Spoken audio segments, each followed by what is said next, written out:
Page 41, Rock of Ages, Clef for Me.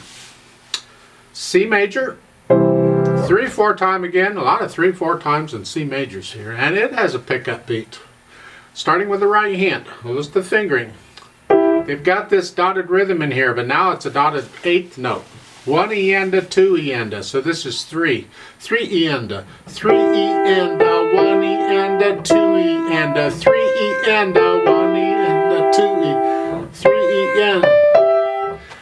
You don't really have to do the 1 E-enda, 2 E-enda. You can do a 1 and 2 and just understand that 16th note comes between them, if you can do that. So it's like 3 and, 1 and, 2 and, 3 and. So that 16th note is just a little short note there.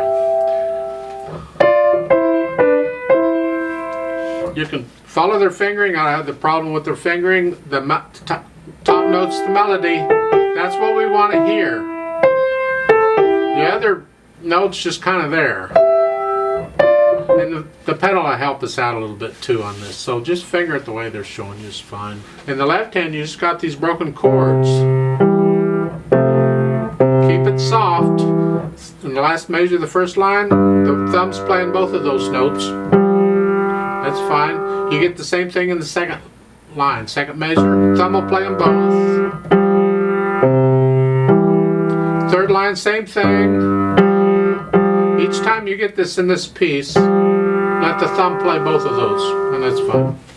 Now, at the bottom, for the all men, you're here. I recommend the right hand is a 2/5, and the left hand is a 1 or 5/1. And then for the next one, you simply switch in here. Now the left hand's going to go to a 2, and the right hand's going to go to a 1.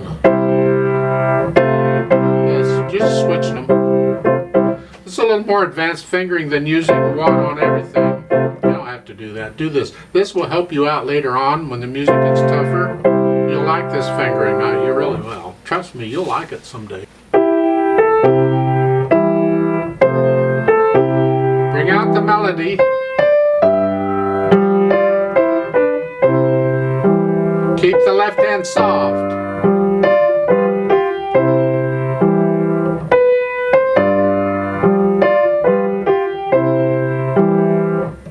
And you get that. Just put them together.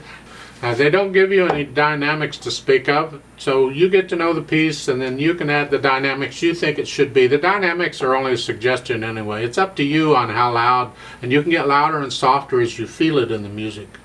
Once you get all that worked out, now go ahead and add the pedal. We're going to pedal it pretty much like they're showing, but remember we want to hear these rests in the left hand, but they're pedaling it that way, so that should work out okay. We also want to hear the phrasing. I have to lift the pedal accordingly. So I'm going to push the pedal down right after I play the notes in the first full measure. Change the pedal on the third beat.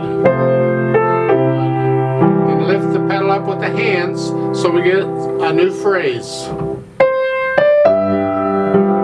And I'm going to lift the pedal with the left hand in the last measure. Second line, first measure, lift the pedal up, it's a new phrase.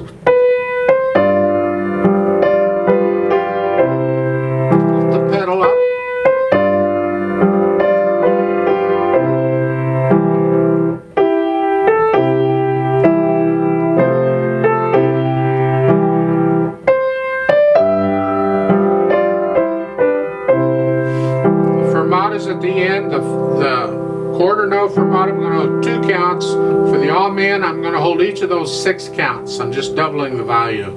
I have certain habits in my fingering that I've used over the years, and these books don't always follow those fingerings. So sometimes I don't finger things quite like the book says, or if I don't say something.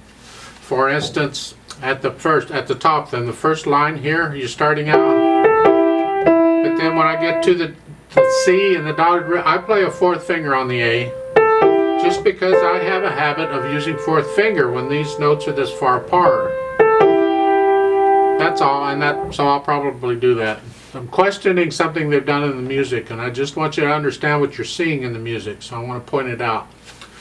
At the bottom, for the all men, they put in a 3/4 time signature there. Because a piece can change time signatures anytime, any number of times, whatever it wants. Although it has to do it at a bar line. That's the only stipulation. Otherwise, whatever. So it's like they're changing time signatures. The problem is they're not changing time signatures. That 3/4 does not need to be there. I think they did it because the previous measure only has 2 counts in it, and they don't want you to get confused. Well, the previous measure has 2 counts in it because the 3rd count is at the beginning. That's the pickup. That, you know, every measure's got to have 3 beats. And so, yeah, the last measure, the piece ends there at the repeat sign. The amen is like a coda. That's not part of the piece. So it ends right there on those 2 beats, and the 3rd beat is at the top. So for the amen, they don't need a 3/4 there. It's already 3/4. That's fine. You should automatically do it 3/4. They could have changed it to 4/4 or some other time signature if they wanted. They didn't. So we'll just understand that. And we are going to repeat this. Let's do this slowly together. But I'm only going to repeat it once. So I'll give us 2 counts, and here we go. Ready and go, and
hold, 1, 2, 3, hold, 2, 3,